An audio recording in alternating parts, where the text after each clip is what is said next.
ବୃଷ ରାଶିର ବନ୍ଧୁମାନେ ତୁମର ପତ୍ର ଦେଖି ନିଜେ ବାଗେଶର ବାବା ମଧ୍ୟ କାନ୍ଦି ପକାଇଥିଲେ, କାରଣ ତୁମର ପରିଚୟରେ ଆଜି ରାତିଟାରୁ ତୁମ ଜୀବନରେ ଘଟିବାକୁ ଯାଉଥିବା 3ଟି ହୃଦୟ ବିଦାରକ ଘଟଣା ସାମ୍ନାକୁ ଆସିଛି। ଏହା ଶୁଣି ତୁମେ ମଧ୍ୟ ପାଗଳ ହୋଇଯିବ। ବନ୍ଧୁମାନେ, ଯଦି ତୁମର ସତ୍ୟ ଶୁଣିବାର ସାହସ ଅଛି ତେବେ ଏହାକୁ ଦେଖ, କାରଣ ଆଗାମୀ ଘଣ୍ଟା ମଧ୍ୟରେ ତୁମ ଜୀବନରେ ମହାଭାରତ ଆରମ୍ଭ ହେବାକୁ ଯାଉଛି। ଏବେ ଜଣେ ବ୍ୟକ୍ତିର ପିତା ମଧ୍ୟ ଏହି ଘଟଣାକୁ ଘଟିବାରୁ ରୋକିପାରିବେ ନାହିଁ। କାରଣ ବନ୍ଧୁମାନେ, ଆଜି ଏହି ଭିଡିଓରେ ମୁଁ ଏପରି ଏକ ଗୁପ୍ତ ରାଜ୍ୟରୁ ପରଦା ଉଠାଇବାକୁ ଯାଉଛି ଯାହା ଶୁଣିବା ପରେ ତୁମର ଆତ୍ମା ମଧ୍ୟ ଥରି ଉଠିବ। କାରଣ ବନ୍ଧୁମାନେ, ଶନି ସହିତ ମଙ୍ଗଳ ଏବଂ ମଙ୍ଗଳ ସହିତ ଶୁକ୍ର, ଏହି 3ଟି ତୁମ ଜୀବନରେ ତାଣ୍ଡବ ସୃଷ୍ଟି କରିବାକୁ ଯାଉଛନ୍ତି। ହଁ ବନ୍ଧୁମାନେ, ଆଜିର ଭିଡିଓକୁ କେବଳ ବହୁତ ଶାନ୍ତ ମନରେ ଦେଖ, କାରଣ ବନ୍ଧୁମାନେ, ମୁଁ ତୁମ ପାଇଁ ଏକ ବହୁତ ବଡ଼ ଗୁପ୍ତ ଖବର ଆଣିଛି। ବନ୍ଧୁମାନେ, ଆଗାମୀ ଘଣ୍ଟା ମଧ୍ୟରେ ତୁମ ସହିତ ଘଟିବାକୁ ଥିବା ଘଟଣା କେବଳ ତୁମର ସମଗ୍ର ଜୀବନ ନୁହେଁ, ବରଂ ତୁମର ଆଗାମୀ 7 ପିଢ଼ିର ଜୀବନକୁ ବଦଳାଇ ଦେବ। ହଁ ବନ୍ଧୁମାନେ, ସତ୍ୟ ଶୁଣିବା ପରେ ଆଶ୍ଚର୍ଯ୍ୟ ହୁଅ ନାହିଁ। ବନ୍ଧୁଗଣ, ଆଜି ମୁଁ ତୁମ ହୃଦୟରେ କ'ଣ କବର ପାଇଛି, ସେହି ଭୁଲଗୁଡ଼ିକ ଯାହା ତୁମର ରାତିରେ ନିଦ ହରଣ କରିଥିଲା ଏବଂ ସେହି ସମୟ ଯାହା ତୁମର ଆତ୍ମାକୁ ଭାଙ୍ଗି ଦେଇଥିଲା, ସେ ବିଷୟରେ କହିବି। ପଛକୁ ଫେରି ଦେଖ ଏବଂ ନିଜର ସର୍ବୋତ୍ତମ ଅବସ୍ଥା ଦେଖ। ତୁମର ସବୁଠାରୁ ବଡ଼ ଭୁଲ ଏହା ନୁହେଁ ଯେ ତୁମେ ଜଣେ ଖରାପ ବ୍ୟକ୍ତି ଥିଲ, ଏହା ଥିଲା ଯେ ତୁମେ ଅତ୍ୟନ୍ତ ଭଲ ଥିଲ। ତୁମେ ସବୁବେଳେ ଅନ୍ୟମାନଙ୍କ ପାଇଁ ସର୍ବୋତ୍ତମ ଚାହୁଁଥିଲ, କିନ୍ତୁ ଲୋକମାନେ ତୁମର ଭଲକୁ ଦୁର୍ବଳତା ଭାବିଥିଲେ। ଯେଉଁମାନଙ୍କ ପାଇଁ ତୁମେ ତୁମର ଖୁସିକୁ ବଳିଦାନ ଦେଇଥିଲ ଏବଂ ତୁମର ଇଚ୍ଛା ପୂରଣ କରିଥିଲ, ସେମାନେ ଆଜି ତୁମକୁ ଚାହିଁ ମଧ୍ୟ ନାହାନ୍ତି। ମନେ ପକାଅ, ଯେତେବେଳେ ତୁମର ପକେଟରେ ଗୋଟିଏ ଟଙ୍କା ମଧ୍ୟ ନଥିଲା। ତୁମେ ବହୁତ କିଛି କରିବାକୁ ଚାହୁଁଥିଲ, କିନ୍ତୁ ତୁମକୁ ତୁମର ଇଚ୍ଛାକୁ ଦମନ କରିବାକୁ ପଡ଼ିଥିଲା। ତୁମର ପରିବାର ପାଇଁ, ତୁମର ପିଲାମାନଙ୍କର ଛୋଟ ଛୋଟ ଇଚ୍ଛାକୁ ଦମନ କରିବା ପାଇଁ ତୁମେ ତୁମର ହୃଦୟ ଉପରେ କେତେ ଭାରି ବୋଝ ଲଦିଥିଲ। ସେହି ଅସହାୟତା, ଯେତେବେଳେ ତୁମେ ଭିତରେ ଭାଙ୍ଗି ପଡ଼ୁଥିଲ, ତଥାପି ତୁମେ ଏକ ନକଲି ହସ ନେଇ ବୁଲିଥିଲ। ବନ୍ଧୁଗଣ, କେତେ ରାତି ଏପରି ହୋଇଛି ଯେତେବେଳେ ତୁମେ କାନ୍ଦିଛ, ତୁମର ପରିବାର ତୁମର କାନ୍ଦ ଶୁଣିବ ନାହିଁ, ତା ପାଇଁ ତୁମର ତକିଆରେ ମୁହଁ ଲୁଚାଇ ରଖିଛ। ତୁମେ ବାହାରେ ହସୁଛ, ଦୁନିଆକୁ ଦେଖାଇ କହୁଛ ଯେ ତୁମେ ଭଲ ଅଛ, କିନ୍ତୁ ଭିତରେ ତୁମର ସରୁଦ୍ଧ ହେଉଥିଲ। ତୁମେ ଚିତ୍କାର କରିବାକୁ ଚାହୁଁଥିଲ, ତୁମେ କାହାକୁ ତୁମର ଯନ୍ତ୍ରଣା କହିବାକୁ ଚାହୁଁଥିଲ, କିନ୍ତୁ ଶୁଣିବା ପାଇଁ କେହି ନଥିଲେ। ତୁମେ ଅପରିଚିତ ଲୋକଙ୍କୁ ନିଜର କରିବାକୁ ଚେଷ୍ଟା କରି ନିଜକୁ ହରାଇ ଦେଇଥିଲ। ଯେଉଁମାନଙ୍କୁ ତୁମେ ଅନ୍ଧ ଭାବରେ ବିଶ୍ୱାସ କରୁଥିଲ, ସେମାନେ ସମୟ ଆସିଲେ ତୁମ ସହିତ ବିଶ୍ୱାସଘାତକତା କରିଥିଲେ। ମୁଁ ତୁମକୁ କହିଥିଲି ଯେ ତୁମେ ମଣିଷମାନଙ୍କ ଉପରେ ବିଶ୍ୱାସ ହରାଇଛ। ବନ୍ଧୁ, ଦାରିଦ୍ର୍ୟ ଏବଂ ଅପମାନର ଏହି ବିଷ ଯାହା ତୁମେ ଖାଇଛ, ତାହା ହେଉଛି ଭୁଲ ଯାହାକୁ ତୁମେ ଏବେ ସଂଶୋଧନ କରିବାକୁ ପଡ଼ିବ। ତୁମେ କେବେ ନିଜକୁ ମୂଲ୍ୟ ଦେଇନାହଁ। ତୁମେ କେବେ ନା କହିବା ଶିଖିନାହଁ। ତୁମେ ସବୁବେଳେ ସମସ୍ତଙ୍କ ପାଇଁ ଉପଲବ୍ଧ ଥିଲ, ତେଣୁ ଆଜି ତୁମର ମୂଲ୍ୟ ନାହିଁ। କିନ୍ତୁ ଏବେ ତୁମର ଲୁହ ପୋଛି ଦିଅ, କାରଣ ସେହି ଖରାପ ସମୟ ଏକ ପରୀକ୍ଷା ଥିଲା ଯାହା ଏବେ ଶେଷ ହୋଇଗଲାଣି। ପରମେଶ୍ୱର ତୁମକୁ ଭାଙ୍ଗି ନାହାନ୍ତି, ବରଂ ତୁମକୁ ଚମକ ଦେଇଛନ୍ତି ଏବଂ ତୁମକୁ ଏକ ହୀରା କରିଛନ୍ତି। ଏବେ ସେହି ଭୁଲକୁ ଆଉ ଥରେ ଦୋହରାଇ ଦିଅ ନାହିଁ। ଏବେ ପ୍ରଥମେ ନିଜ ପାଇଁ ବଞ୍ଚ। ମୁଁ ଜାଣେ ବନ୍ଧୁଗଣ, ତୁମେ ତୁମର ଜୀବନରେ ସମ୍ମୁଖୀନ ହେଉଥିବା ସମସ୍ୟା ଏବଂ କଷ୍ଟରୁ ବହୁତ କ୍ଳାନ୍ତ। ତୁମେ ପରମେଶ୍ୱରଙ୍କ ନିକଟରେ ପ୍ରତିଜ୍ଞା କରିଛ, ଅନେକ ପ୍ରତିକାର ଚେଷ୍ଟା କରିଛ, ଅନେକ ଭିଡିଓ ଦେଖିଛ, କିନ୍ତୁ କିଛି ପରିବର୍ତ୍ତନ ହୋଇନାହିଁ। ତୁମର ଜୀବନ ଖରାପ ହେଉଛି, ତୁମର ଦୁଃଖ ବଢ଼ି ଚାଲିଛି ଏବଂ ସମସ୍ୟାର ସମାଧାନ ହେଉନାହିଁ। କିନ୍ତୁ ବିଶ୍ୱାସ କର, ଆଜିର ଭିଡିଓ ତୁମର ଜୀବନର ସବୁଠାରୁ ଗୁରୁତ୍ୱପୂର୍ଣ୍ଣ ଭିଡିଓ। ମୁଁ ଏହାର ଗ୍ୟାରେଣ୍ଟି ଦେଉନାହିଁ, ମୁଁ ଦାବି କରୁଛି। ବନ୍ଧୁଗଣ, ହଁ, ଏହି ଆଗାମୀ 24 ଘଣ୍ଟା ମଧ୍ୟରେ ତୁମର ଭାଗ୍ୟର ଏକ ପ୍ରକୃତ ଖେଳ ଆରମ୍ଭ ହେବାକୁ ଯାଉଛି। ଯେପରି ମୁଁ ତୁମକୁ ପୂର୍ବରୁ କହିଥିଲି, ଯେତେବେଳେ ଶନିଙ୍କ ସାଡ଼େ ସତୀର ଦ୍ୱୟ ପର୍ଯ୍ୟାୟ ତୁମ ଜୀବନରେ ଥିଲା, ସେତେବେଳେ ତୁମର ଜୀବନରେ ଅନେକ ଅସୁବିଧା ଥିଲା, ଅନେକ ସମସ୍ୟା ଥିଲା, କିନ୍ତୁ ବର୍ତ୍ତମାନ ତୃତୀୟ ପର୍ଯ୍ୟାୟ ଆରମ୍ଭ ହୋଇଛି ଏବଂ ବନ୍ଧୁଗଣ, ତୃତୀୟ ପର୍ଯ୍ୟାୟ ଆରମ୍ଭ ହେବା ପରେ ବିଶ୍ୱାସ କର, ଏହି ସମୟ ଆସିଛି ଯାହାକି ତୁମର ଜୀବନର ସବୁଠାରୁ ସ୍ମରଣୀୟ ସମୟ ହେବାକୁ ଯାଉଛି। ବର୍ତ୍ତମାନ ବନ୍ଧୁଗଣ, ତୁମେ ସମଗ୍ର ବିଶ୍ୱକୁ ଶାସନ କରିବାକୁ ଯାଉଛ। ହଁ ବନ୍ଧୁଗଣ, ଏବେ ତୁମେ ଏକ ବହୁତ ବିପଦପୂର୍ଣ୍ଣ ଲଟେରୀ ଜିତିବାକୁ ଯାଉଛ। ବନ୍ଧୁଗଣ, ତୁମକୁ ଘର ଘର ବୁଲି ମିଠା ବାଣ୍ଟିବାକୁ ପଡ଼ିବ, କାରଣ ଏବେ ତୁମର ଶତ୍ରୁମାନେ ମଧ୍ୟ ତୁମର ପାଦ ତଳେ ପଡ଼ି ତୁମ ସହିତ ବନ୍ଧୁତା କରିବାକୁ ଚାହିଁବେ, ତୁମର ପାଦ ଚାଟିବେ, ତୁମ ସହିତ ବନ୍ଧୁତା କରିବାକୁ ଚାହିଁବେ। ବନ୍ଧୁଗଣ, କିନ୍ତୁ ତୁମକୁ ତୁମର ମୁହଁ ବନ୍ଦ ରଖିବାକୁ ପଡ଼ିବ, କାରଣ ବନ୍ଧୁଗଣ, ମୁଁ ତୁମକୁ ଯେଉଁ ରାଜ୍ୟ କହିବାକୁ ଯାଉଛି ତାହା ବାହାରକୁ ଆସିବା ଉଚିତ ନୁହେଁ। ହଁ ବନ୍ଧୁଗଣ, ଏହା ଆଦୌ ବାହାରକୁ ଆସିବା ଉଚିତ ନୁହେଁ। ବନ୍ଧୁଗଣ, ଭିଡିଓଟି ବହୁତ ଆଶ୍ଚର୍ଯ୍ୟଜନକ, ଏହା ବହୁତ ଗୁରୁତ୍ୱପୂର୍ଣ୍ଣ, ତେଣୁ ଆରମ୍ଭରୁ ଶେଷ ପର୍ଯ୍ୟନ୍ତ ମୋ ସହିତ ରୁହନ୍ତୁ, ତେବେ ହିଁ ତୁମେ ସବୁକିଛି ଭଲ ଭାବରେ ବୁଝିପାରିବ। ବନ୍ଧୁଗଣ, ଦେଖ, ଯାହା ଘଟିଛି ତାହା ଭଲ ଥିଲା ଏବଂ ଯାହା ଘଟୁଛି ତାହା ଭଲ ଏବଂ ଯାହା ହେବ ତାହା ମଧ୍ୟ ଭଲ ହେବ। ଯଦି ଏହା ତୁମ ମନରେ ଘର କରିଯାଏ, ତେବେ ତୁମ ଜୀବନରେ କେବେ ଦୁଃଖ ଆସିପାରିବ ନାହିଁ, କାରଣ ଭଗବାନ ଦେଖନ୍ତି ତୁମେ ତୁମ ଜୀବନରେ କେତେ ଖୁସି ଅଛ ଏବଂ ତୁମେ କେତେ ଖୁସି ଅଛ। ଅନେକ ଲୋକ ଅଛନ୍ତି ଯାହାଙ୍କ ଜୀବନରେ ଖୁସି ଅଛି, କିନ୍ତୁ ସେମାନଙ୍କ ପାଖରେ ଆଉ କିଛି ନାହିଁ। ସେମାନେ ଅଧିକ ଚାହାନ୍ତି, ସେମାନେ ନିଜ ଜୀବନକୁ ଅନ୍ୟମାନଙ୍କ ସହିତ ତୁଳନା କରନ୍ତି, ନିଜ ପଡ଼ୋଶୀଙ୍କ ସହିତ ତୁଳନା କରନ୍ତି, ନିଜ ସମ୍ପର୍କୀୟଙ୍କ ସହିତ ତୁଳନା କରନ୍ତି ଏବଂ ତାପରେ ସେମାନେ ନିଜ ଜୀବନକୁ କମ ମୂଲ୍ୟ ଦିଅନ୍ତି ଏବଂ ଦୁଃଖୀ ହୁଅନ୍ତି। ଏହି କାରଣରୁ ଭଗବାନ ମଧ୍ୟ ବହୁତ କ୍ରୋଧିତ ହୁଅନ୍ତି। ତାପରେ ଭଗବାନ ଭାବନ୍ତି ଯେ ମୁଁ ତାଙ୍କୁ ଏତେ ଦେଇଛି, ତଥାପି ସେ ଏହାକୁ କମ୍ ବୋଲି ଅନୁଭବ କରନ୍ତି। ସେ ସବୁବେଳେ ଦୁଃଖୀ ରୁହନ୍ତି। ତାପରେ ସେ ବୁଝନ୍ତି ଯେ ଏହାର ଅର୍ଥ ହେଉଛି ସେ ଦୁଃଖୀ ରହିବାକୁ ଚାହାନ୍ତି, ସେ ଦୁଃଖୀ ରହିବାକୁ ପସନ୍ଦ କରନ୍ତି। ତାପରେ ଭଗବାନ ତାଙ୍କୁ ଅଧିକ ଯନ୍ତ୍ରଣା ଏବଂ କଷ୍ଟ ଦିଅନ୍ତି।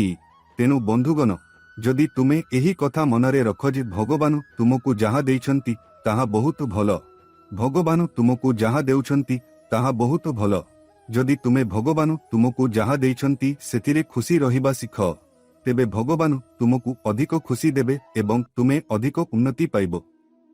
ବନ୍ଧୁଗଣ, ତୁମର ଦୁନିଆରେ ଆହୁରି ଖୁସି ଏବଂ ସମୃଦ୍ଧି ଆସିବ। ଏହା ହିଁ ଏକମାତ୍ର ମୂଳଦୁଆ। ଯିଏ ଏହାକୁ ବୁଝେ ତାର ଜୀବନ ସର୍ବଦା ଖୁସିରେ ପରିପୂର୍ଣ୍ଣ। ବନ୍ଧୁଗଣ, ତେଣୁ ସର୍ବଦା ଏହାକୁ ମନେ ରଖ। ଆଗାମୀ 24 ଘଣ୍ଟା ମଧ୍ୟରେ ସତର୍କ ରୁହ। ତୁମେ ନିଜ ହାତରେ ତୁମର ଜୀବନର ଖୁସିକୁ ନଷ୍ଟ କରିବ। ବନ୍ଧୁଗଣ, ମୁଁ ଆଜି ତୁମକୁ ଯେଉଁ ତିକ୍ତ ସତ୍ୟ କହିବାକୁ ଯାଉଛି ତାହା ତୁମର ପାଦ ତଳୁ ମାଟି ଖସିଯିବ। ବନ୍ଧୁଗଣ, ତୁମେ ଅତୀତରେ ଏକ ଭୁଲ କରିଥିଲ, ଯାହାର ପରିଣାମ ତୁମେ ଆଜି ଭୋଗ କରୁଛ। ମୁଁ ଆଜି ଏହି ଭିଡିଓରେ ତୁମକୁ ଯାହା କହିବାକୁ ଯାଉଛି ତାହା ସାଧାରଣ କଥା ହେବ ନାହିଁ। ବନ୍ଧୁଗଣ, ଭୁଲରେ ମଧ୍ୟ ଏହାକୁ ଅଣଦେଖା କରିବାର ଭୁଲ କର ନାହିଁ, କାରଣ ଯଦି ତୁମେ ତୁମର ଜୀବନରେ ଖୁସି ଚାହୁଁଛ, ତୁମର ସମସ୍ତ ଇଚ୍ଛା ପୂରଣ ହେଉ ଏବଂ ତୁମର ପରିବାର ଖୁସି ଏବଂ ଖୁସି ରହୁ। ବନ୍ଧୁଗଣ, ଏହି ଭିଡିଓଟିକୁ ଧ୍ୟାନ ସହିତ ଦେଖ। ତୁମେ ଏହାକୁ ମୋର ଶେଷ ଚେତାବନୀ କିମ୍ବା ଅନ୍ୟ କିଛି ଭାବିପାର, କିନ୍ତୁ ଆଜି ମୁଁ ତୁମର ଜୀବନର ଏହି ତିକ୍ତ ସତ୍ୟ ଉପରୁ ପରଦା ଉଠାଇବି। ବନ୍ଧୁଗଣ, ତୁମେ ବହୁତ କଷ୍ଟ ଦେଖିଛ, ବହୁତ ଦୁଃଖ ସହିଛ, କିନ୍ତୁ ମୁଁ ତୁମକୁ କହିବାକୁ ଯାଉଥିବା ସତ୍ୟ ଶୁଣିବା ପରେ ତୁମେ ତୁମର ଭାଗ୍ୟକୁ ବିଶ୍ୱାସ କରିବ ନାହିଁ। ମୁଁ ତୁମକୁ ଯାହା କହୁଛି ତାହା ଗୋଟିଏ ଗୋଟିଏ କରି ଦେଖନ୍ତୁ। ଗ୍ରହର ଗତି ଉପରେ ଆଧାରିତ। ମୁଁ ତୁମକୁ କହିବି ଯେ ପ୍ରତ୍ୟେକ ଗ୍ରହ ତୁମ ଜୀବନରେ କିପରି ପରିବର୍ତ୍ତନ ଆଣିବ। ସର୍ବପ୍ରଥମେ ତୁମେ ସମସ୍ତେ ଦୟାକରି ଏହି ଛୋଟ ଭିଡିଓଟିକୁ ଲାଇକ୍ କର ଏବଂ କମେଣ୍ଟ ବକ୍ସରେ ନିଶ୍ଚିତ ଭାବରେ ଓମ୍ ହନୁମତେ ନମଃ ଲେଖ। ବନ୍ଧୁଗଣ, ସର୍ବପ୍ରଥମେ ମୁଁ ତୁମକୁ ହନୁମାନଜୀଙ୍କର ଏକ ଚମତ୍କାରୀ ସମାଧାନ କହିବି। ଏହି ସମାଧାନ ଶୁଣିବା ପରେ ଆମେ ଜାଣିପାରିବୁ ଯେ ତୁମର ଭବିଷ୍ୟତ କିପରି ହେବ। ଯଦି ତୁମେ ତୁମର ଜୀବନରେ ଅନେକ ସମସ୍ୟାର ସମ୍ମୁଖୀନ ହେଉଛ, କେତେବେଳେ ତୁମକୁ ଆର୍ଥିକ ସଙ୍କଟର ସମ୍ମୁଖୀନ ହେବାକୁ ପଡ଼େ, କେତେବେଳେ ଦିନକୁ ଦିନ କଷ୍ଟ ଆସୁଛି, जदि तुमे कौनसी विषय दुखी तेबे तुमको कौन करिबा उचित। बंधुगण ध्यान देई सुन। तुमे हनुमान जींको पादरु सिंदूर नहीं ता सहित एक धड़ा कागजरे स्वस्तिक तैयारी करिबाकू पड़िबो। सेही कागज को मोड़ी दियो नहीं। एही कागज को सर्वदा निज पाखरे रख। तुमे एहाकू तुमर पर्सरे तुमर सेफरे रखिपारिबो किंबा तुमे तुमर व्यवसाय स्थान रे रखिपारिबो। प्रतिदिन एही कागज को प्रणाम कर। किछि दिन मध्यरे तुमे अनुभव करिबो जे तुमर जीवन रे समस्या धीरे धीरे शेष हेउछि। बंधुगण प्रतिदिन तुमर जीवन रे खुशी आसीबो एवं तुमर काम आरंभ हेबो। हनुमान जींको एही चमत्कारी समाधान बहुत सरल एवं एही चमत्कारी सहित एही उपाय द्वारा एते लोक उपकृत होइछन्ति। तेनु आपण मध्य एही उपाय चेष्टा करिबा उचित। वर्तमान बंधुगण आगामी समय आपणଙ୍କ ପାଇଁ କିଛି असुविधा आनिब। आपण जेउ स्थान रे निवेश करिछन्ति सेठारे आपणଙ୍କ टंका हराइबा द्वारा एहा आपणଙ୍କ मानसिक शांति को व्याहत करिपारे। किंतु बंधुगण वर्तमान जहाँ घटिछि ताहा आमे बदलाई पारिबु नाही। जदि आपणଙ୍କର मानसिक शांति विचलित हुए किंबा आपण चिंतित हुअन्ति तेबे कोन आपणଙ୍କ टंका फेरी आसीबो। बंधुगण एहा सत्य जे टंका जीवन पई बहुत गुरुत्वपूर्ण किंतु आमर स्वास्थ्य टंका अपेक्षा अधिक मूल्यवान। तेनु बंधुगण आपणଙ୍କର मानसिक शांति को व्याहत हेबाकू दियंतु नाही एवं अधिक टेंशन नियंतु नाही। कारण चाप जने व्यक्तिर सबुठारु बड़ शत्रु। जदि एक छोट कथा आपणଙ୍କ हृदय एवं मनरे प्रवेश करे तेबे आपणଙ୍କର समस्या बढ़ी पारे। एहा सहित मने रखंतु जे आपणଙ୍କୁ आगामी समय रे आपणଙ୍କର समस्त गुरुत्वपूर्ण कार्य समाप्त करिबाकू पड़िबो। देखंतु मु आपणଙ୍କୁ शेष चेतावनी देउछि। मु आपणଙ୍କୁ बारंबार समान कथा बुझाइबी नाही। आपण पूर्वरु जेउ लोकमानंकु विश्वास करिथिले सेमाने केवल आपणଙ୍କୁ विश्वासघात करिछन्ति। आपण किछि हासिल करिछन्ति कि किछि नाही। आपणଙ୍କର समस्या बढ़िछि। आपणଙ୍କର समस्या बढ़िछि। आपणଙ୍କର दुख बढ़िछि। किंतु वर्तमान आपणଙ୍କୁ सतर्क रहिबाकू पड़िबो। देखंतु बंधुगण एहा एक सरल कथा जे प्रत्येक व्यक्तिंको जीवन रे अनेक लोक थांती एवं किछि लोक केवल निज स्वार्थ पई संपर्क बजाय रखंती एवं किछि लोक जेउ माने निज हृदयरु संपर्क बजाय रखंती। जीवन रे दुई प्रकारर लोक थांती।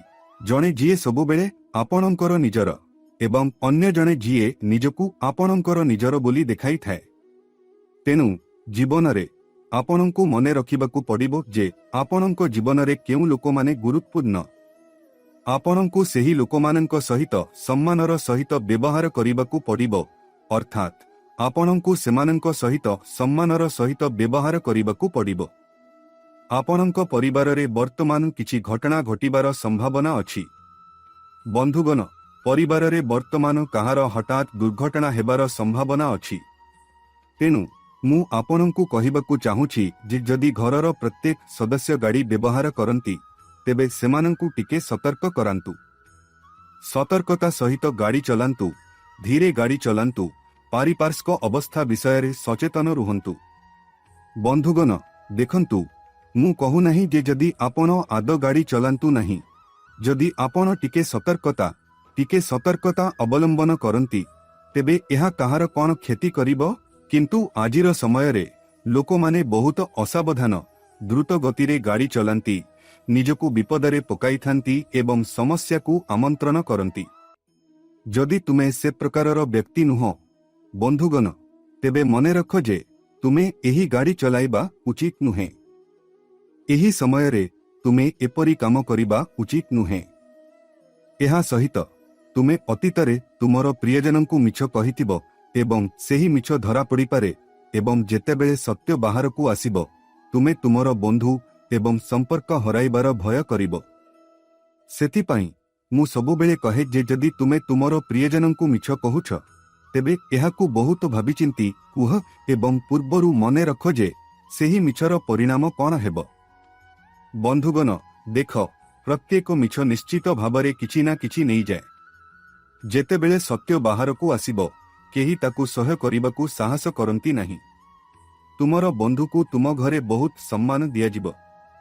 समस्ते तुम सहित कथा हेबे, तुमको पचारिबे, तुमर आचरण जानिबे एवं भविष्यतरे तुमे तुमर पिलामानंक ठारू एक सुंदर उपहार पाई पारिबो।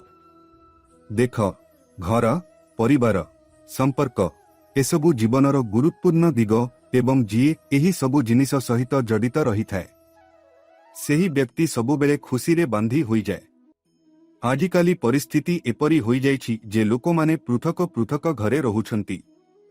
कुहा जाए जे जदि चारि भाई गोटिए छात तरे रुहंती तेबे सेही चारि भाई सेही घरर स्तंभ। जदि गोटिए स्तंभ मध्य भांगी जाए किंबा अलगा होई जाए तेबे समग्र घर भांगी पड़े। तेनु बंधुगण, मु सबुबेले तुमको गोटिए कथा कहूछि, तुमको तुमर परिवार को बजाय रखिबाकू पड़िबो, कारण आजिर समय रे संपर्कर गुरुत्व बढ़ी जाइछि। आजिर समय रे संपर्क सहजरे भांगी जाउछि। आजिर समय रे संपर्क भितरु फांका हेबाकू लागिछि। लोकमाने अन्यमानंक कथा उपरे आधार करी जीवन निष्पत्ति नियंती एवं तापरे अनुताप करंती। तेनु सर्वदा निज लोकंकु गुरुत्व दिय, निज परिवारर सदस्यंकु गुरुत्व दिय। समस्तंक मतामत, प्रत्येक व्यक्ति कौन चाहंती एवं सेमाने कौन कहउछंती ताहा बुझिबाकू चेष्टा कर। बंधुगण, एही समय रे तुमको बेआईन कार्यकलापरू दूररे रहिबाकू पड़िबो। सर्वप्रथमे मु खराप संगरे रहुतिबा लोकंकू एहा कहूछि, खराप संगरे रहुतिबा लोकंक सहित रुह। देख, काहा सहित किछि हेबो नाही। कुहा जाए जे भूल कामर परिणाम सर्वदा भूल एवं भूल जिनिस, घर, परिवार सबु किछि एहा तुमर जीवन को नष्ट करि दिए। एहा सहित मने रख जे तुमर आवश्यक समस्त जिनिसगुड़िकू समय सहित सुरक्षित भावरे रखिबा उचित, कारण भविष्यतरे तुमको सेही जिनिसगुड़िकर आवश्यकता पड़ी पारे। कौनसी छोट कथाकू नहीं तुम एवं तुमर स्त्री मध्यरे एक बड़ विवाद हेबार संभावना अछि एवं एही विवाद एते बढ़ी पारे जे एहा छाड़पत्र पर्यंत मध्य नहीं पारे। कुहा जाए जे जो व्यक्ति निजर इच्छा को त्याग करे से जीवन रे आगो बढ़ी थाए। जो व्यक्ति छोट छोट कथारे सालिस करे, जो व्यक्ति छोट छोट कथा को बुझे, ताहार समग्र दुनिया भिन्न रही थाए। तेनु तुमे सर्वदा मने रखिबा उचित जे बंधुगण, वर्तमान तुम जीवन रे अनेक असुविधा चलीछि। केतेबेले टंका को नेई, केतेबेले परिवार को नेई, केतेबेले प्रियजन को नेई, केतेबेले अपरिचित लोकं को नेई। समस्तंकर समस्या तुम बंधु मानंको उपरे। काहीकि कारण तुमे जने दायित्वान व्यक्ति एवं जो व्यक्ति दायित्व नेबा शिखे सेही व्यक्ति उपरे जेते बड़ समस्या आसिले मध्य सेही व्यक्ति सर्वदा आगको बढ़ी थाए। एहा सहित बंधुगण, आसंतु आमे तुम समस्तंकु कहिबा जे घर पाई आवश्यक जिनिसगुड़िक तुम हातरू हजि जाइछि। एही कारणरू घरर परिवेश मध्य खराप होई पारे।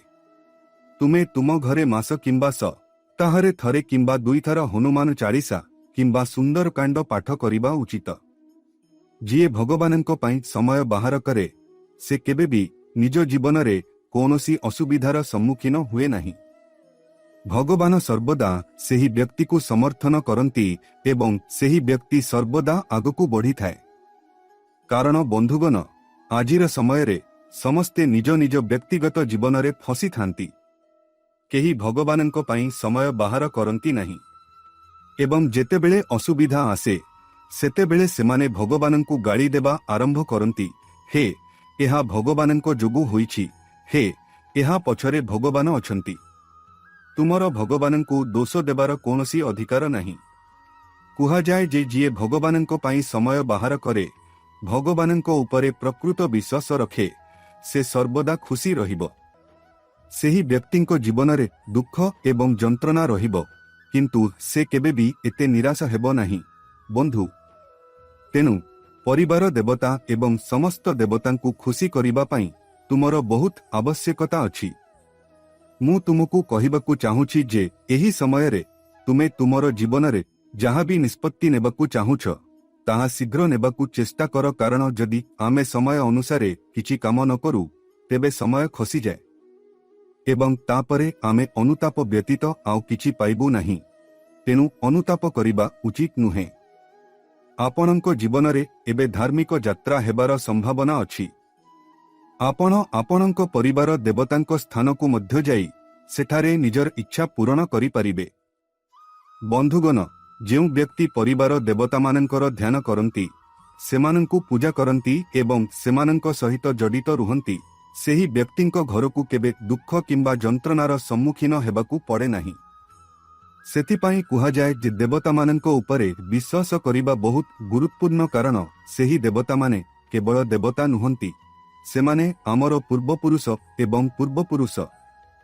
କୁହାଯାଏ ଯେ ଯେଉଁ ଘରେ ପୂର୍ବପୁରୁଷ ଏବଂ ପୂର୍ବପୁରୁଷମାନେ ଖୁସି ଥାନ୍ତି, ସେଠାରେ ସୁଖ ସର୍ବଦା ବାସ କରେ। ବନ୍ଧୁଗଣ, ଏହି ସମୟରେ ଯଦି ଆପଣ ଋଣ ନେବା ବିଷୟରେ ଭାବୁଛନ୍ତି ଏବଂ ଆପଣ ଭାବୁଛନ୍ତି ଯେ ସେହି ଋଣ ନେବା ଦ୍ୱାରା ଆପଣଙ୍କର ଗୁରୁତ୍ୱପୂର୍ଣ୍ଣ କାମ ସମାପ୍ତ ହୋଇଯିବ, ତେବେ ଏହି ଭୁଲ ଧାରଣାକୁ ଆପଣଙ୍କ ମନରୁ ସମ୍ପୂର୍ଣ୍ଣ ଭାବରେ ଦୂର କରନ୍ତୁ, କାରଣ ଏହି ସମୟରେ ବନ୍ଧୁଗଣ ଆପଣଙ୍କ ପାଇଁ ଆର୍ଥିକ କ୍ଷତି ହେବାର ସମ୍ଭାବନା ଅଛି। ଟଙ୍କା ଗୋଟିଏ ଉତ୍ସରୁ ଆସିବ ଏବଂ ଅନ୍ୟ ଏକ ସ୍ଥାନକୁ ଯିବ। ଏହି ସମୟରେ ଟଙ୍କା ରହିବାର କୌଣସି ସମ୍ଭାବନା ନାହିଁ, ତେଣୁ ଭଲ ଭାବରେ ଚିନ୍ତା କରନ୍ତୁ। ତୁମେ କାହାଠାରୁ ଋଣ ନେଇପାରିବ କିମ୍ବା ଋଣ ନେଇପାରିବ। ଏବଂ ମୁଁ ତୁମକୁ କହିବାକୁ ଚାହୁଁଛି ଯେ ଯଦି କୌଣସି ଛାତ୍ର ଏବେ ପରୀକ୍ଷା ପାଇଁ ପ୍ରସ୍ତୁତ ହେଉଛି ଏବଂ ସେହି ପରୀକ୍ଷା ତୁମ ଜୀବନର ବହୁତ ନିକଟର ଏବଂ ଏହା ତୁମ ଜୀବନର ନିଷ୍ପତ୍ତି ନେଉଛି, ତେବେ ତୁମେ ସେହି ପରୀକ୍ଷାରେ ଭଲ ନମ୍ବର ରଖି ସଫଳ ହେବ। ଏବେ ଦେଖ ବନ୍ଧୁଗଣ, ଆଜିର ସମୟରେ ଏପରି ହୋଇଯାଇଛି ଯେ କେହି ନିଜ ପ୍ରିୟଜନଙ୍କୁ ଆଗକୁ ବଢ଼ିବାର ଦେଖିବାକୁ ଚାହୁଁନାହାନ୍ତି। ଯଦି ତୁମର ନିକଟର କେହି ଆଗକୁ ବଢ଼ୁଛି, ତେବେ ସେମାନଙ୍କ ନିଜ ଲୋକ ତାଙ୍କ ଗୋଡ଼ ଟାଣିଥାନ୍ତି, ତାଙ୍କୁ ପଛକୁ ଟାଣିଥାନ୍ତି ଏବଂ ସମସ୍ୟା ସୃଷ୍ଟି କରନ୍ତି। ସେଥିପାଇଁ ମୁଁ ତୁମକୁ ସବୁବେଳେ କେବଳ ଗୋଟିଏ କଥା କହୁଛି ଯେ ଜୀବନରେ କାହା ଉପରେ ବିଶ୍ୱାସ କର ନାହିଁ, କେବଳ ନିଜ ଉପରେ ବିଶ୍ୱାସ କର, କାରଣ ଯିଏ ନିଜ ସହିତ ଲଢ଼ିପାରେ ସେ ନିଜକୁ ଜିତିପାରେ ଏବଂ ନିଜେ ଆଗକୁ ବଢ଼ିପାରେ। ତେଣୁ ବନ୍ଧୁଗଣ, ମୁଁ ତୁମକୁ କହିଦେଉଛି ଯେ ତୁମ ଘରେ ଛୋଟ ଛୋଟ ସମସ୍ୟା ଏବଂ ଅସୁବିଧା ଆସିବ ଏବଂ ଶୀଘ୍ର ଶେଷ ହୋଇଯିବ। କୌଣସି ସମସ୍ୟା ଏତେ ବଡ଼ ନୁହେଁ ଯେତେ ଆମେ ଏହାକୁ ଆମର ଚିନ୍ତାଧାରାରୁ ସୃଷ୍ଟି କରୁ। ଦେଖ, ସମସ୍ତେ ଜୀବନରେ ଶିକ୍ଷା ଶିଖନ୍ତି ଏବଂ ଶିକ୍ଷା ଶିଖିବା ଏକ ଭଲ କଥା, କାରଣ ଶିକ୍ଷା ଆମକୁ ଜୀବନ କିପରି ଶିଖାଏ। ବନ୍ଧୁଗଣ, ମୁଁ ତୁମକୁ କହିବାକୁ ଚାହୁଁଛି ଯେ ତୁମେ କୌଣସି ସମ୍ପର୍କୀୟଙ୍କ ଘରୁ କିଛି ଦୁଃଖଦ ଖବର ଶୁଣିପାରିବ ଏବଂ ତୁମକୁ ତୁରନ୍ତ ଛାଡ଼ିବାକୁ ପଡ଼ିପାରେ। ବର୍ତ୍ତମାନ ବନ୍ଧୁଗଣ ଦେଖ, ସମ୍ପର୍କ ବହୁତ ଉପଯୋଗୀ। ଯଦିଓ ଆଜିକାଲି ଲୋକମାନେ ଏହି ଜିନିଷଗୁଡ଼ିକୁ ଅଧିକ ଗୁରୁତ୍ୱ ଦିଅନ୍ତି ନାହିଁ, କିନ୍ତୁ ଯଦି ତୁମର ପରିବାର ଅଛି, ଯଦି କାଲି ତୁମେ କିଛି ଅସୁବିଧାର ସମ୍ମୁଖୀନ ହୁଅ ଏବଂ ତୁମର ସମ୍ପର୍କୀୟମାନେ ସେହି ଅସୁବିଧାରେ ଭାଗ ନ ନିଅନ୍ତି, ତେବେ ତୁମେ କିପରି ଅନୁଭବ କରିବ? କେବଳ ଏହା ବିଷୟରେ ଚିନ୍ତା କର ବନ୍ଧୁଗଣ। ସେଥିପାଇଁ ମୁଁ ତୁମକୁ କହୁଛି ଯେ ଯଦି ତୁମେ 2 ପାଦ ଆଗକୁ ବଢ଼ ଏବଂ ତୁମର ସମ୍ପର୍କକୁ ପୋଷଣ କର, ତେବେ ଅନ୍ୟ ବ୍ୟକ୍ତି ଯଦି ଗୋଟିଏ ପାଦ ଆଗକୁ ବଢ଼ାଇବାକୁ ଚାହୁଁଛି, ତେବେ ସେମାନେ 4 ପାଦ ଆଗକୁ ବଢ଼। କିନ୍ତୁ ଯଦି ତୁମେ ନିଜେ ସମ୍ପର୍କକୁ ମୂଲ୍ୟ ଦେଉନାହଁ, ଯଦି ତୁମେ ନିଜେ ଏହାକୁ ବଜାୟ ରଖିବାକୁ ଚାହୁଁନାହଁ, ତେବେ ଅନ୍ୟ ବ୍ୟକ୍ତିଠାରୁ କିଛି ଆଶା କରିବା ବୃଥା। ଆଶା ସବୁବେଳେ କଷ୍ଟ ଦିଏ। ଆଶା କେବେ କଷ୍ଟ ଦିଏ ନାହିଁ। ଏହା ତୁମକୁ ସଫଳ ହେବାକୁ ଦେବ ନାହିଁ, ଏହା ତୁମକୁ ଆଗକୁ ବଢ଼ିବାକୁ ଦେବ ନାହିଁ। ବନ୍ଧୁଗଣ, ତୁମର ଆବଶ୍ୟକତା ବହୁତ ଶୀଘ୍ର ପୂରଣ ହେବାକୁ ଯାଉଛି। ତୁମର ସ୍ୱପ୍ନ ମଧ୍ୟ ପୂରଣ ହେବାକୁ ଯାଉଛି। ସମସ୍ତେ ସ୍ୱପ୍ନ ଦେଖନ୍ତି, କିନ୍ତୁ ସମସ୍ତଙ୍କ ସ୍ୱପ୍ନ ପୂରଣ ହୁଏ ନାହିଁ। କେବଳ କିଛି ଲୋକଙ୍କ ସ୍ୱପ୍ନ ପୂରଣ ହୁଏ। ତେଣୁ ବନ୍ଧୁଗଣ, ଯଦି ତୁମେ ତୁମର ସ୍ୱପ୍ନ ପୂରଣ କରିବାକୁ ଚାହୁଁଛ, ତେବେ ତୁମକୁ କଠିନ ପରିଶ୍ରମ କରିବାକୁ ପଡ଼ିବ। ତୁମର ପତ୍ନୀଙ୍କୁ ଭେଟିବା ପରେ ତୁମେ ମଧ୍ୟ ଖୁସି ହେବ। ତୁମର ପରିବାର ସହିତ ତୁମର ଏକ ଭଲ ସାକ୍ଷାତ ହେବ ଏବଂ ଏହି ସମୟ ମଧ୍ୟରେ କାହାକୁ ହଠାତ୍ ରକ୍ତର ଆବଶ୍ୟକତା ପଡ଼ିପାରେ ଏବଂ ତାକୁ ଡାକ୍ତରଖାନା ନେବାକୁ ପଡ଼ିପାରେ। ଯଦିଓ ଅନ୍ୟମାନେ ସେମାନଙ୍କର ଭୁଲ ଜାଣିନାହାନ୍ତି, ସେମାନଙ୍କୁ ନୁହେଁ, ସେମାନଙ୍କୁ କ୍ଷମା କର, କାରଣ କ୍ରୋଧକୁ ଧରି ରଖିବା ଆମକୁ କ୍ଷତି ପହଞ୍ଚାଏ, ସେମାନଙ୍କୁ ନୁହେଁ। ତେଣୁ କ୍ରୋଧରେ ନିଆଯାଇଥିବା ନିଷ୍ପତ୍ତି ସର୍ବଦା ଯନ୍ତ୍ରଣା ଦିଏ। ଆଜିର ସମୟରେ एपरी होई जाइछि जे लोकमाने जिनिसगुड़िकु धरी रखंती एवं लोकंकु परित्याग करंती एवं व्यक्ति केवल निज स्वार्थ पई जीवन बंचुछंती। बंधुगण, जदि तुमे काहाकु भेटिछ, काहा सहित संपर्क स्थापन करुछ, तेबे केबे भी सेमानंकु मिछ आशा मिछ सांत्वना दियो नाही। देख, जेते प्रतिश्रुति देई पारिबो एवं जेते कथा कहिबो, किंतु केबे भी काहाकु मिछ आशा दियो नाही। बुझंतु जे तुमे ही तुमे निज पई असुविधार द्र खोली देउछ एवं नरकर द्र खोली देउछ। देखंतु, एबे तुमर कटिरे किछि आघात हेबार संभावना अछि। तुरंत जणे भल डाक्तरंक सह परामर्श कर एवं पेट संबंधी रोगकु अनदेखा कर नाही, कारण आजिकाली लोकंक मध्यरे अगणित पेट रोग बढ़ुछि। काहाकु खाद्य विषाक्त हेउछि, काहाकु गैस समस्या अछि, काहाकु पेटरे विभिन्न रोग बढ़ुछि। तेबे एसबुर कारण कौन? खाद्य अभ्यास जोगु ग्रीष्म ऋतु हेउछि। बंधु माने, निज खाद्य अभ्यासर विशेष ध्यान दिय। बाहरु भजा खाद्य खाइबारु दूरेई रुह एवं आवश्यकता अनुसारे पानी पिय, कारण तुम शरीर रे पानीर परिमाण मध्य ह्रास पाइपारे, जहाँ फलरे समस्या बढ़ी पारे। बंधु माने, जदि तुमे कोनोसी निर्जन स्थान को जाउछ, तेबे तुमे सतर्क रहिबाकु पड़िबो जे तुमे परफ्यूम किंबा कोनोसी सुगंधित जिनिस आद न लगा, कारण एहा तुमर समस्या बढ़ाई पारे। बंधु माने, एही समय रे तुमे तुमर परिवार को खाइबाकु नहीं पारुछ एवं सेही समय रे काहार बंधु विरक्त होई पारे, कारण किछि बाहर को आसीबो जहाँ संपर्क रे फात सृष्टि करिबो। तुमर शब्द गुड़िक भाविचिंती व्यवहार कर। तुमर शब्द बाछ एवं कुह, कारण कुहा जाए जे शब्दर तीर सबुबेले बिंधाए एवं समस्या सृष्टि करे। जदि तुमे आजि काहाकु कठोर शब्द कहुछ, तेबे सर्वदा मने रख जे तुमे लोकंकु जहाँ कहिबो ताहा ही तुमे पाइबो। तेनु समस्तंक सहित हस एवं बंधुत्वपूर्ण भावरे कथा हुओ। एपरी शब्द कुह नहीं जहाँ काहाकु आघात करे, कारण जने व्यक्ति केवल तार कथा एवं केवल तार कथा द्वारा जना जाए। जदि तार चिंताधारा एवं तार मन भल, तेबे बंधुगण देख, लोकमाने तुम सहित मध्य संपर्क स्थापन करिबाकु पसंद करिबे। देख, जने व्यक्ति जीवन रे केवल टंका रोजगार करिबा उचित नुहे, ताकू आचरण एवं कार्य मध्य रोजगार करिबा उचित, कारण मृत्यु समय रे एसबु ता सहित जीव। देख, तुमर जेते टंका थाउना काहीकि, जदि तुमे गर्वी व्यक्ति, तेबे मृत्यु परे मध्य लोकमाने तुम विषय रे खराप कहिबे। निज कार्य को उन्नत कर। लोकंक सहित एपरी व्यवहार कर जेपरी तुमे लोकंक आशीर्वाद मध्य पाइब। हाँ, मु जीवन रे टंका रोजगार करिछि, किंतु मु टंका अपेक्षा बहुत अधिक पाइछि। तेनु बंधुगण, मने रख जे तुमर जहाँ भी घरर जिनिस समाधान करिबाकु अछि, ताकू एबे समाधान कर, कारण तुम पाखरे पर्याप्त टंका रहिबो। आजि चाकिरी करुथिबा लोकंक पई एक भल दिन। एहा आपणंक पई भल हेबाकु जाउछि। आपण एक नूतन पदवी पाई खुशी हेबे। आपणंकर ख्याति एवं प्रतिष्ठा वृद्धि पाइब। आपणंकर किछि पड़ी रहिथिबा काम समाप्त होई पारे।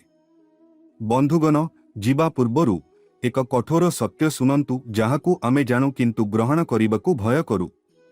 आमे आमर समग्र जीवन एही भ्रमरे बंचुछु जे मोर आहुरी बहुत समय अछि।